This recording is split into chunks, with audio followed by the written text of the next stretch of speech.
Okay guys, yesterday, we're just gonna go ahead and call that a warm-up. That punt yesterday, that was just a warm-up, that was just practice. Today is the real deal and things are already looking up because that right there is the Amazon room and that today is where my starting table is. So, we are officially in the World Series of Poker. When you're in the Amazon room, that's go time, Miranda room, just practice room. Okay, let's go.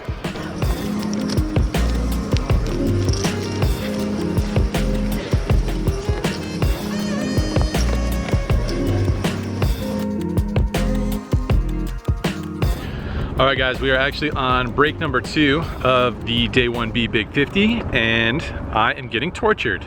Let's see, for a long time the best hand that I saw was pocket 4s. I lost that hand. Recently I upgraded my strongest holding in the tournament so far to pocket kings, in which I lost that hand in a 3-bet pot to ace 10 suited. So things are not going great, but luckily it's a very slow structure and they start you with tons and tons of chips, so no need to panic just yet. I think I still have like 40,000 in chips, and I believe blinds will be going to 400, 800 with an 800 ante. It could be one of those things, saving up all the run good for levels where you can really do some damage. That's the power of positive thinking, brought to you by Andrew, Neeme. The tables are great though in this tournament. This is an awesome tournament. If they can keep this one on the schedule, that would make a lot of sense. I don't know if they'll call it the Big 50 next year, but if it remains on the schedule next year, I highly recommend coming out here and playing this thing. Very friendly tables, great structure, tons of chips. I don't know what happens later on in the structure in this thing, but on day 1, it's pretty amazing. And I've heard that it's been such a big draw that there are overlays to be found at some of the other tournaments around town. So even if you come out for this one and it doesn't work out, I heard there's an overlay at the Win yesterday and today for their tournaments. So pretty crazy. They've drawn every poker player at this price point in the world.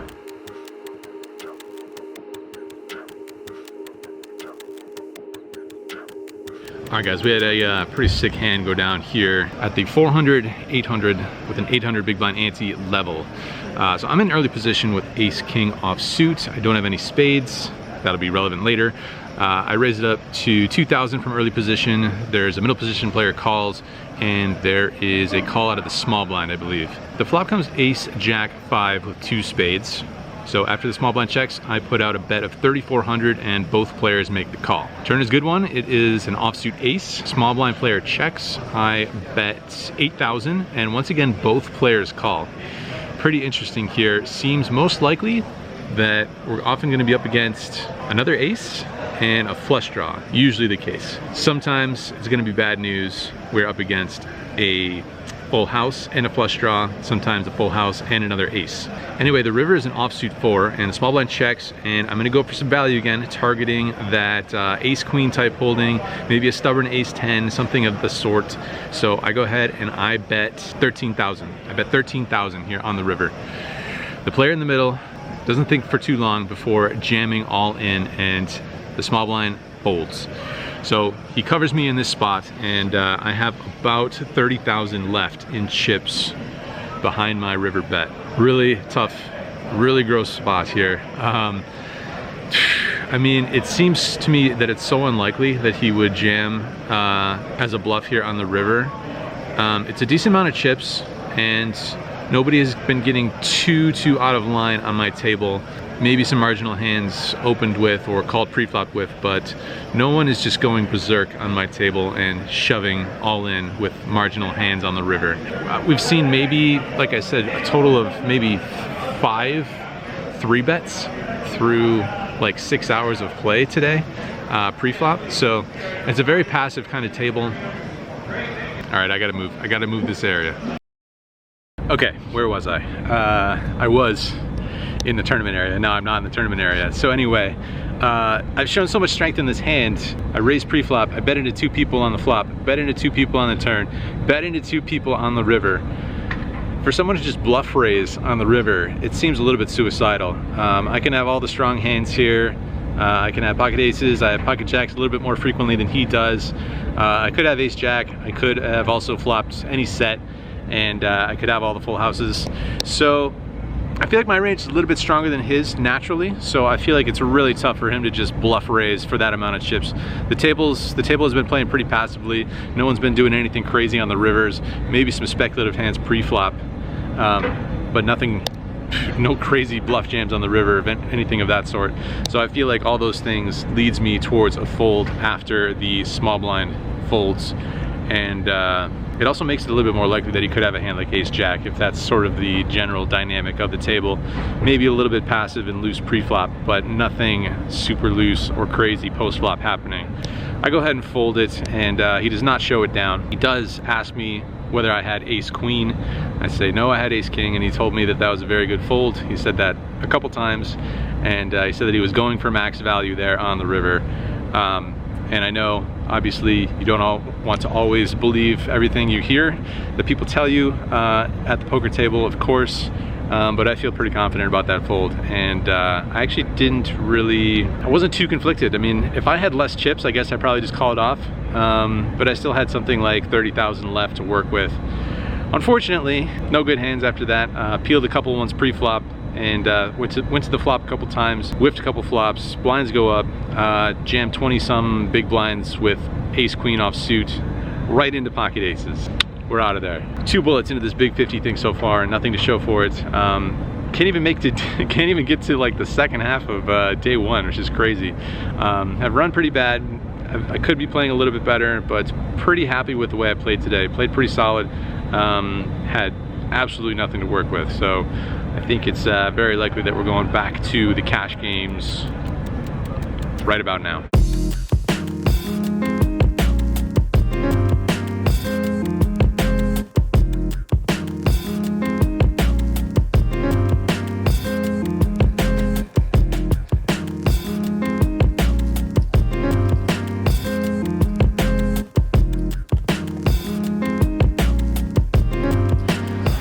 We are in an unusual location here. We're at the Mirage for a Friday night. This is not a usual spot that I would find myself in, but lists were super long everywhere, so Brad Owen, who is sitting back here somewhere, and myself we decided to try and do something a little bit different. Put the word out on Instagram that we were looking for a 5-10 game, and if anyone wanted to start one, we would be over here at like 7:30. I think we started this game, maybe 8 o'clock. So we started it 1, 2, 3. I think we started the game 4-handed, and about an hour and a half later, that table back there is now full 9-handed. So we'll see what happens. I'm already stuck right off the bat. I ran into a hand with Brad. We haven't had too many heads-up battles, so it's pretty interesting. There was a hand that I raised in position, 4-5 of clubs. Brad made the call from the blinds, and the flop came down ace-10 something with 2 clubs. He check called my c-bet. Turn was a 4, so we add a pair. I don't think it's any good though, so when he checked me again, I kept barreling, and unfortunately check raised to $400. I want to see the last card, so I make the call, and we brick out on the river. It's an offsuit jack.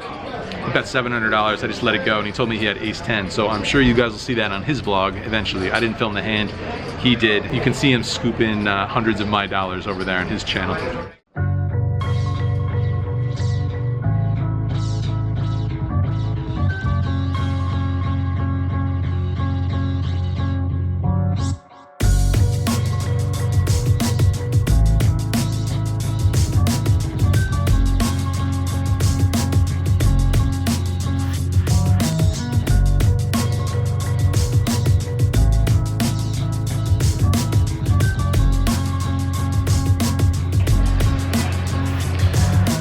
Okay guys, it is about probably 4 in the morning here. I don't have my phone on me, I left it at the table. But yeah, the rails, this game has come off the rails.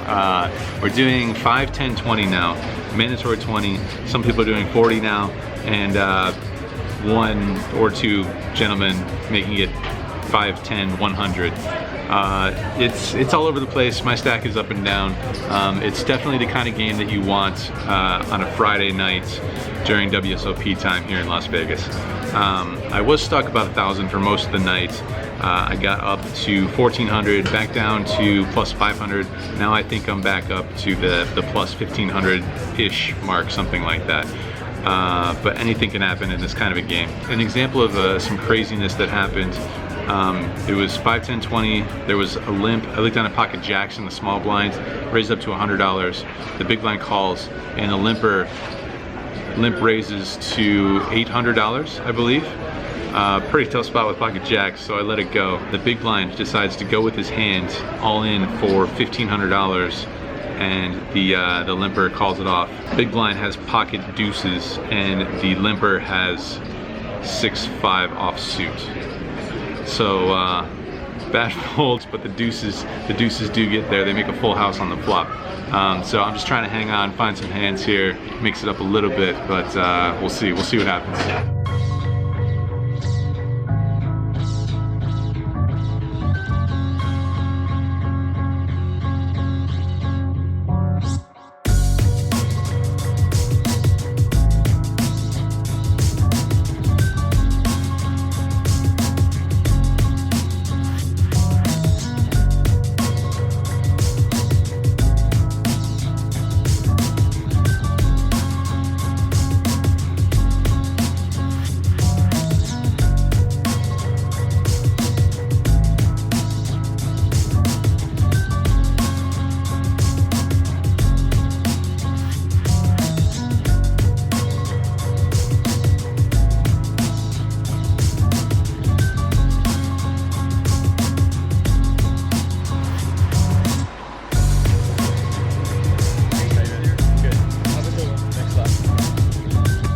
So I'm not going to pretend that I'm some sort of genius to end up booking a win in this game, especially when the biggest hand for me came when I looked down at pocket aces from under the gun, raise it up, still playing I think 5, 10, 20 here, make it like 60 to go from under the gun. We see a 3-bet right away in early position. I believe he made it 140, something like that. Not a big 3-bet. So when it folds back to me playing out of position, let's kick it up again. I make it 380, something like that. My opponent puts in a very sizable 5-bet, $1,300. I think I only have like $1,600. That's the green light to go ahead and jam it all in there.